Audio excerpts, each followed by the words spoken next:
Kami dari kelompok 2 ingin menjelaskan gagasan ilmiah tentang bantuan pangan darurat dan ketahanan pangan atau gizi. Peristiwa bencana dapat terjadi karena peristiwa alam atau akibat dari tindakan manusia. Bencana alam telah melanda semua benua yang ada di dunia dalam rentan waktu antara 1994 sampai 2013. Dalam suatu kondisi bencana di mana tidak ada akses bantuan pangan lain, dan semua pengungsi bergantung pada bantuan pangan darurat atau emergency food product. Emergency food product adalah suatu produk pangan darurat yang bisa dikonsumsi secara langsung dan bisa memenuhi kebutuhan seharinya yaitu sebesar 2.100 kilokalori. Ketahanan pangan terwujud apabila telah terpenuhi dua aspek sekaligus. Yang pertama, tersedianya pangan yang cukup dan merata. Yang kedua, setiap penduduk mempunyai akses fisik dan ekonomi terhadap pangan. Ketahanan pangan pada tingkat rumah tangga merupakan landasan bagi ketahanan pangan masyarakat, yang selanjutnya menjadi pilar bagi ketahanan pangan pada tingkat daerah dan nasional. Salah satu prioritas utama pembangunan ketahanan pangan adalah memberdayakan masyarakat agar mereka mampu menanggulangi masalah pangannya secara mandiri dan mewujudkan ketahanan pangan rumah tangganya yang berkelanjutan. Pembangunan ketahanan pangan diarahkan guna mewujudkan kemandirian pangan. Dari jurnal dengan judul Nutrition in the Great East Japan Earthquake Disaster, terdapat beberapa penanganan gizi yang dilakukan. Pertama, menyimpan pembekalan pangan sejak pra-bencana. Karena tingginya kejadian bencana alam di Jepang, pemerintah sudah menggaungkan warga Jepang dan rumah sakit untuk menyimpan pembekalan pangan. Kedua, pembekalan makanan saat bencana. Terdapat dua tahap. Tahap pertama kurang dari 24 jam hingga 10 hari setelah bencana. Hanya makanan bekal seperti kerupuk, roti, makanan kaleng, dan nutrisi suplemen. Suplemen didapat dari hasil kerjasama dengan salah satu industri besar penghasil nutrisi suplemen. Tahap kedua, 10 hari hingga 30 hari setelah bencana, persediaan makanan membutuhkan air panas sudah dapat diberikan, seperti oatmeal dan rebusan. Terakhir, survei gizi darurat. Pendataan fakta gizi dan status gizi pengungsi.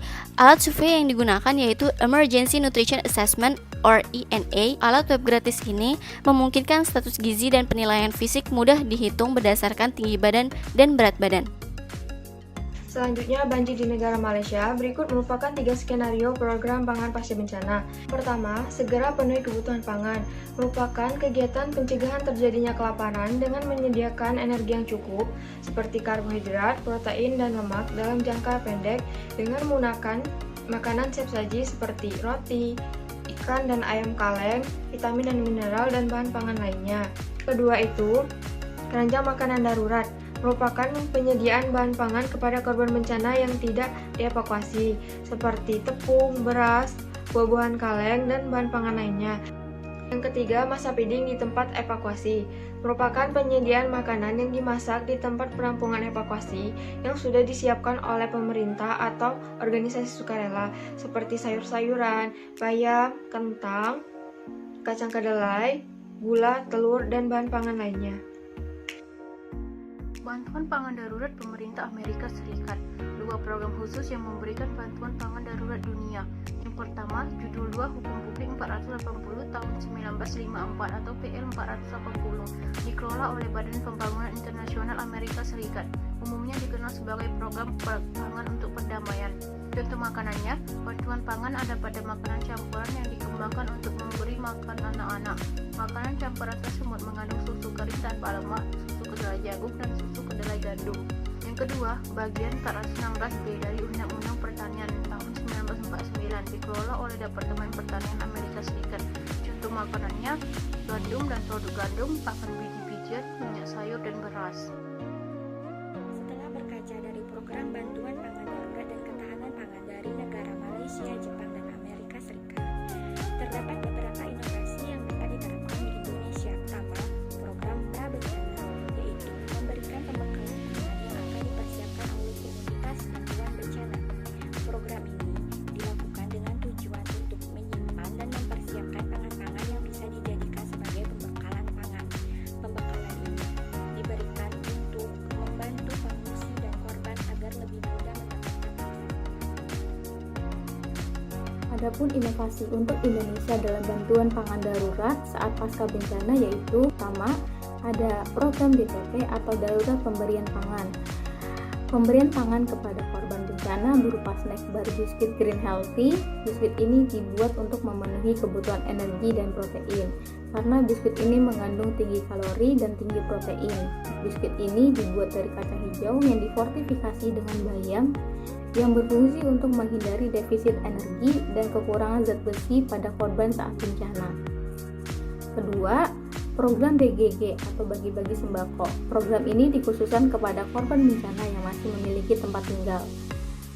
Sembako yang dibagikan bisa berupa beras, telur, minyak, gula. Program pasca bencana yang ketiga adalah OPB atau olah pangan bersama. OPB ini mengacu pada penyediaan makanan yang dimasak di tempat penampungan evakuasi yang disiapkan oleh pemerintah atau organisasi sukarela.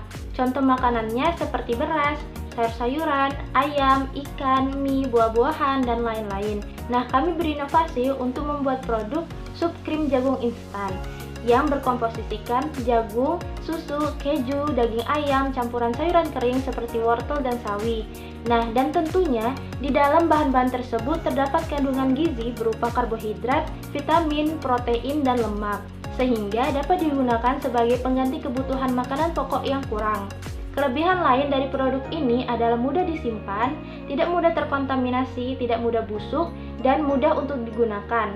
Sekian penjelasan dari kelompok kami. Terima kasih sudah menonton dan semoga bermanfaat.